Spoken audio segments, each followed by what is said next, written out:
Homemade fish fry masala எப்படி பண்ணுறதுன்னு பாருங்கள். மீன் வறுவல் செய்யறதுக்கான மசாலா: தனியா, சீரகம், மிளகு, சோம்பு, வெந்தயம், அரிசி, கறிவேப்பிலை, மஞ்சள், காஞ்ச மிளகாய் ஒரு 10 நம்பர், காஷ்மீரி மிளகாய் ஒரு 5 நம்பர். ஃபஸ்ட்டு இந்த காஞ்ச மிளகாயில் இருக்கிற இந்த காம்பு பகுதியை எடுத்துடணும். அதுவும் இல்லாமல் நம்ம காஞ்ச மிளகாவெல்லாம் போட்டு வறுக்க போகிறது கிடையாது. ஏன்னா இது வெயிலில் நல்லா காய வைக்கணும். மற்ற பொருட்கள்லாம் வறுக்கணும், மிளகாயை மட்டும் வறுக்க வேண்டியது அவசியம் கிடையாது. அது எப்படி காஞ்சிடுதுன்னு பாருங்க. இந்த நல்லா இந்த வெயில் இப்படி காய வச்சிடணும். இது கூட ஒரு 5 நம்பர் இல்லை 6 நம்பர் காஷ்மீரி மிளகாய் போட்டுடுறோம். ஏன் காஷ்மீரி மிளகாய் போடணுன்னா அது கலர் கொடுக்கும். இதுவும் நல்லா இதை வருங்க, இதுவும் நல்லா நல்லா காஞ்சதை தான் நம்ம எடுத்துக்கணும். ஃபஸ்ட்டு அரிசியை சேர்த்துடுறேன். அரிசியை ஃபஸ்ட்டு நம்ம வறுத்துடலாம். இந்த ஃபிஷ் ஃப்ரைக்கு இந்த அரிசி தான் அந்த கிறிஸ்பினஸ், அதாவது நல்லா முறுமுறுன்னு அப்படி இருக்கிற தன்மை இது கொடுக்கும். அதுவும் இல்லாமல் அந்த மசாலாலாம் உதிராமல் வரத்துக்கு இது ஹெல்ப் பண்ணும். இந்த கார்ன்ஃப்ளவர்லாம் போட்டிங்கன்னா டேஸ்ட்டு கம்மியாயிடும். நிறைய பேர் கார்ன்ஃப்ளவர் சேர்க்க சொல்லுவாங்க. அந்த கார்ன்ஃப்ளவர் சேர்த்திங்கன்னு வச்சுக்கோங்களேன், அந்த டேஸ்ட் கம்மிப்பட்டுடும். ஃபஸ்ட்டு இந்த அரிசியை நல்லா இந்த பாருங்க, இப்போவே சேஞ்ச் ஆகுது கலரு. இன்னும் கொஞ்சம் அப்படி வறுப்படட்டும். வறுப்பட்ட உடனே எடுத்துக்கலாம். இந்த அளவுக்கு வறுப்பட்டுடுது. இப்போ நான் இதை எடுத்துடுறேன்.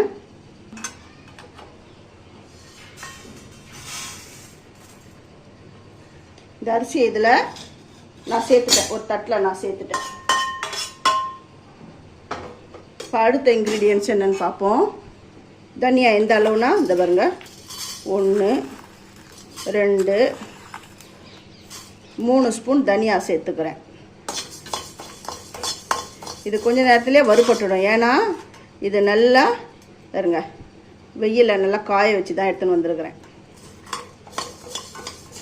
மிளகாய் தனியாவை நான் வெயிலில் நல்லா காய வச்சுட்டேன். இப்போ தனியா சீக்கிரம் வறுபட்டுடும். தனியா நல்லா வறுபட்டுடுது. இதையும் நான் எடுத்துடுறேன். சீரகம், இதுவும் சீக்கிரமாக வறுபட்டுடும். ஏன்னா இது இரும்பு கடாய். நம்ம ஏற்கனவே கொத்தமல்லி விதை, அரிசியெல்லாம் போட்டு நல்லா வறுத்துட்டோம். அதனால் அந்த ஹீட் அப்படியே தான் இருக்கும். அடுப்பை ஸ்லோவில் வச்சு வருங்க எதுவாக இருந்தாலும். இதுவும் நல்லா வறுபட்டுடுது. இதையை நான் எடுத்துடுறேன். சோம்பு, இதையும் வறுக்கிறேன். இதுவும் அப்படி போட்ட உடனே கொஞ்ச நேரத்தில் வறுபட்டுடுது. இந்த சோம்பும் நல்லா வறுபட்டுடுது. இந்த பாருங்க பொரியிற சத்தம் கேட்குது. இதையும் நான் எடுத்துடுறேன். மிளகு, அது கூடவே மஞ்சள் சின்ன ஒரு துண்டு தான் நான் போட்டுக்கிறேன். ஏற்கனவே மஞ்சள் நல்லா வெயிலில் காஞ்சிடுது. ரெண்டுமே சேர்ந்து வறுபடட்டும். இப்போ மஞ்சள் இந்த கட்டி இல்லைன்னா நம்ம அரைக்கும் பொழுதே தூள் கூட நம்ம போட்டு சேர்த்து அரைச்சிக்கலாம். மிளகும் நல்லா வறுபட்டுடுது. இன்னும் கொஞ்சம் போனால் நல்லா வெடித்து செதறிடும். இதையும் நான் எடுத்துடுறேன். இப்போ வெந்தயம். வெந்தயம் ரொம்ப கிடையாது, ஒரு 1/4 ஸ்பூனுக்கு போட்டால் போதும். ஏன்னா இது கசப்பு வந்துடும், அந்த பிட்டர் டேஸ்ட்டை கொடுத்துரும். அதனால் இது ஒரு 1/4 ஸ்பூன் போட்டாலுமே போதும். இதுவும் நல்லா செவந்துடுது பாருங்கள் போட்ட உடனே. இதையை நான் எடுத்துடுறேன். இது கூடவே கருவேப்பிலை இலை. இந்த இலையை அப்படி தொடும்போது நொறுங்கணும், அந்த அளவுக்கு இது வறுபடணும். இந்த மாதிரி மசாலா ரெடி பண்ணி வச்சுட்டிங்கன்னு வச்சுக்கோங்களேன், 1 வருஷம் ஆனாலும் இது கெடாது. அவ்வளோ நல்லாயிருக்கும். ஏர்டைட் பாக்ஸில் நீங்கள் போட்டு வச்சிங்கன்னா நல்லா அந்த வாசனை கூட போகாது, கம்ம கம்மன்னு இருக்கும். இது கையில் தொட்டால் அப்படி நொறுங்கணும், அந்த பதத்தில் இது வறுபடணும். இப்போ பாருங்கள் எப்படி.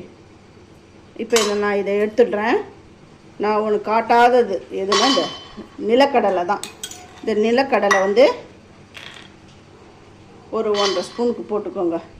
ஏன் நான் வந்து நிலக்கடலை சேர்க்குறேன்னா டேஸ்ட் ரொம்ப நல்லாயிருக்கும், அந்த மீனுடைய டேஸ்ட்டு. இதுவே போதும், இந்த இன்க்ரீடியன்ஸே போதும்.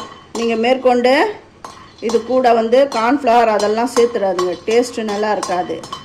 கார்ன்ஃப்ளவர் சேர்த்தாலுமே நல்லா இருக்காது. இது வறுபட்டுடுது, இதையும் நான் எடுத்துடுறேன். அப்புறம் இந்த உப்பில் ஈரத்தன்மை போகிற அளவுக்கு உப்பு வறுபட்டுடுது, இதையும் நான் எடுத்துடுறேன். இது நல்லா ஆறட்டும். ஆறின உடனே மிக்சி ஜாரில் போட்டு பொடி பண்ணி எடுத்து வச்சுக்கலாம். இப்போ நல்லா ஆறிடுது. இப்போ என்ன பண்ணால் மிளகாவை ஃபஸ்ட்டு போட்டு அரைச்சிக்கணும். நெக்ஸ்ட் ஒரு சின்ன டிப் ஃபாலோ பண்ணுங்கள். இந்த மிக்சி ஜாரில் கொஞ்சம் கூட ஈரம் இருக்கக்கூடாது, எல்லாமே நல்லா க்ளீனாக ட்ரையாக இருக்கணும். இப்போ ஃபஸ்ட்டு மிளகாய் போடுறேன். இவ்வளோ மிளகாய் போடுறீங்களே அப்படின்னா கரெக்டாக இருக்கும். இந்த மிளகாய் வந்து இந்த காஷ்மீரி மிளகாயில் வந்து காரம் இருக்காது, கலர் கொடுக்கும். கரெக்ட், நல்ல ஸ்பைஸியாக ரொம்ப நல்லா இருக்கும். அந்த மீன் வந்து சாப்பிட்றதுக்கு நல்லா சுருக்குன்னு இருக்கும். நீங்கள் கார்ன்ஃப்ளவர்லாம் போட்டிங்கன்னா அந்த காரத்தை கம்மிப்படுத்திடும். எப்பவுமே மீன் வறுவல் வந்து நல்லா காரஞ்சாரமாக சாப்பிட்டா தான் ரொம்ப நல்லா இருக்கும்.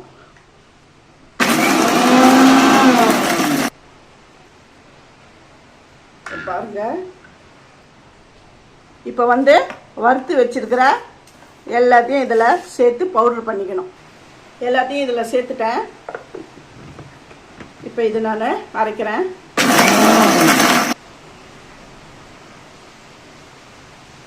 நல்ல கமன்னு வாசனையோட ஃபிஷ் ஃப்ரை மசாலா ரெடி ஆகிடுது. இந்த வீடியோ உங்களுக்கு பிடிச்சிருந்தா என்னுடைய சேனலுக்கு லைக் பண்ணுங்கள், ஷேர் பண்ணுங்கள், ஹைப் கொடுங்க. தேங்க்யூ.